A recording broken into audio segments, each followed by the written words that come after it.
I'm just looking for the right idea is a waste of time. You've got to take your idea and then stop thinking about the idea and dreaming about how big it's going to be.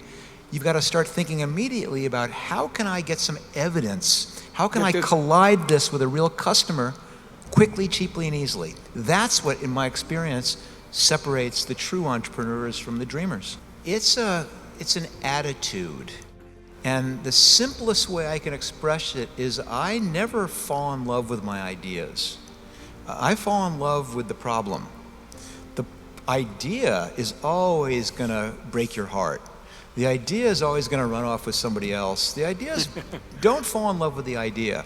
But the problem, it becomes infinitely complex. You learn more about it. It becomes more interesting, more nuanced.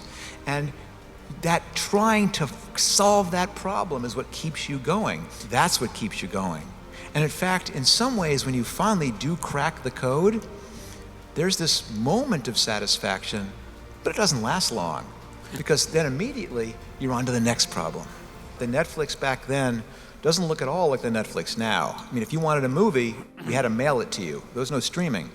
And so you had to have a DVD player, and there just weren't very many. We had gambled that this new technology would eventually take off. One of the things that you do when you're doing a startup is you find people who have the right mentality for this, who are willing to work like crazy on something for 3 weeks, and then next morning, we're doing something different, and be excited about that rather than frustrated or disappointed. What if there was no rules at all? I mean, I don't know if anyone here knows about, for example, the Netflix expense policy. Oh, please. I think that'd be great. There isn't one. You know what our vacation policy is? There isn't one. You know what there's no policies. Every policy is the same. Use your best judgment. For years, my wife and I are watching TV, and someone on the sitcom says something about Netflix. And we look at each other. Oh my God, they said Netflix. And I hope it's okay saying this. I got to tell you though, Netflix and chill, I never saw that one coming. So. But I told you this before, guys. It's pretty cool when you start a company that becomes a verb.